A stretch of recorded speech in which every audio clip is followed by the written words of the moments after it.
विश्वमा सञ्चारको विकास यसरी भएको छ कि संसार नै आज एक ग्राम झैं बनिसकेको छ। सञ्चार क्रान्तिकै कारण हत्केलामा संसार अटाउने भएको छ। पछिल्ला वर्षमा नेपालले पनि दूरसञ्चार क्षेत्रको विस्तारलाई निकै महत्व दिएको छ। विक्रम सम्मत 1972 देखि राणा र राज परिवारमा सीमित रहेको टेलिफोन सेवा सार्वजनिक रूपमा प्रयोगमा आउन भने अरु 2 दशक अर्थात विक्रम सम्मत 1992 सम्म कुर्नु पर्यो। अहिले 95% जनता टेलिफोनको पहुँचमा छन् भने 34% जनता इन्टरनेटसँग खेल्दछन्। अरु देशको तुलनामा ढिलो मानिए पनि 2057 सालदेखि नेपाली जनताले हाते मोबाइल प्रयोग थालेका हुन्। दूरसञ्चार सेवा प्रदायक र प्रयोगकर्ताको संख्या बढ्दै गए पनि नेपालमा इन्टरनेट र मोबाइल कलको महसुल भने अन्तर्राष्ट्रिय बजारको तुलनामा निकै बढी मानिन्छ। छिमेकी मुलुक चीन र भारतमै पनि उपभोक्ता विभिन्न टेलिकम सेवाबाट लाभान्वित छन्।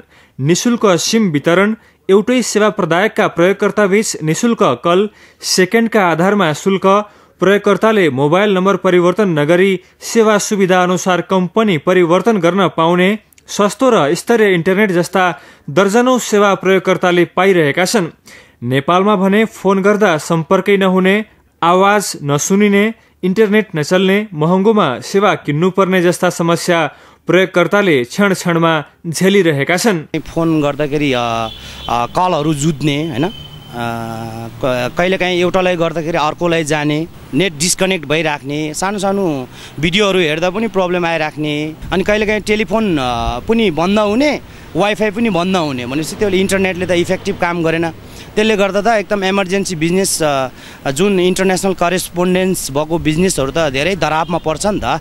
इमर्जेन्सी भनौँ न, कहिलेकाहीँ 1-2 वटा इमेलले गर्दाखेरि हैन करोडौंको बिजनेस चाहिँ घाटा हुने सम्भावना छ। गुणस्तरीय इन्टरनेट नहुँदा स्काइप, भाइबर जस्ता अनलाइन सुविधा भर पर्दा छैनन्।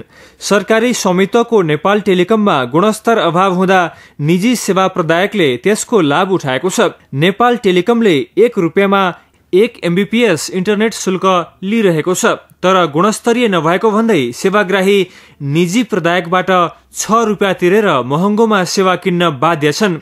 नेपाल टेलिकम भन्दा पछि आएको एनसेलले 60% बजार हिस्सा ओगटिसकेको छ। निजी सेवा प्रदायकको तुलनामा सरकारी निकायमा धेरै प्रक्रिया पुर्याउनु पर्ने हुँदा समस्या भएको नेपाल टेलिकम बताउँछ।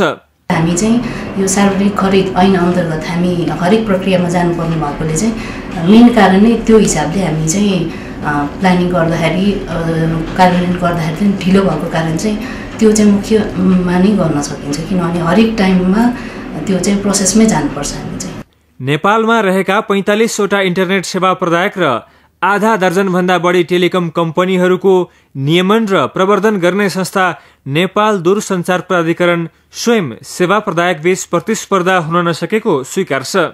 हो, हाम्रो कुनै सेवा प्रदायकको गुणस्तरमा अलिकति कम्प्लेनहरू आछन्, उपभोक्ताहरू पनि छन्, हामी पनि फेस गरेका छौँ।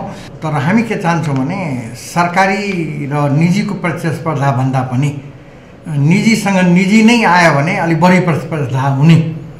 अब सरकारीको त अलिकति पर्फर्मेन्स जहिले पनि अलिकति कम हुन्छ भन्ने एउटा वर्ल्डकै मान्यता हो। 12-13 रुपियाँ त इन्डियामै लिँदो रहेछ, त्यसैले हाम्रोले बढी लियो भन्ने भन्न मिल्दैन। जबकि इन्डियाबाट कल गर्यो भने झन्डै पहिला त 12 रुपियाँ थियो आइसी, आजकल त्यो हाम्रो प्रयासले अलिकति घटाउँदैछौँ त्यसलाई। नेपालबाट भारत फोन गर्दा 3 देखि 4 रुपियाँ लाग्नेमा भारतबाट नेपालमा गर्दा 10 देखि 12 भारतीय रुपियाँ पर्दछ। फोन महँगो भएको बारे भारतीय प्रधानमन्त्री नरेन्द्र मोदीले समेत नेपाल भ्रमणका क्रममा शुल्क घटाउन आग्रह गर्नु भएको थियो। और नेपाल के लाखों लोग हिंदुस्तान में रहते हैं, बेटे परिवार से बात करना चाहते हैं, वो कर नहीं पाता है, नमस्ते करके फोन रख देता है। मैं स्थिति बदलना चाहता हूं। दोनों देशों में ये जो सर्विस प्रोवाइडर हैं उनसे मिलकर के हम भी बात करेंगे, आप भी बात कीजिए। ये कनेक्टिविटी ऐसी नहीं होनी चाहिए हमारे बीच में। नेपालभित्रै PSTN र मोबाइल फोन तथा इन्टरनेटमा लगाइएको अचाक्ली धेरै महसुल तत्काल नघटाउने हो भने यो उपभोक्तामाथिको वैधानिक ठगी हुने टिप्पणी उपभोक्ताहरू गर्दछन्। गुणस्तरीय सेवा, प्रतिस्पर्धी बजारको आवश्यकता जस्ता विषयमा सेवा प्रदायकलाई दूरसञ्चार प्राधिकरणले लगाम लगाउनु आवश्यक छ। दूरसञ्चार सेवा प्रदायकबाट जम्मा भएको अर्बौं रकमलाई पनि प्राधिकरणले गुणस्तर सुधार र उपभोक्ता हितमा लगाउनु पर्छ भने जनतालाई सस्तो र सहज सेवा प्रदान गर्न राज्य पनि गम्भीर बन्नु पर्दछ। इमेज समाचारका लागि नवीन स्थापितका साथमा बीपी कोइराला, काठमाडौँ।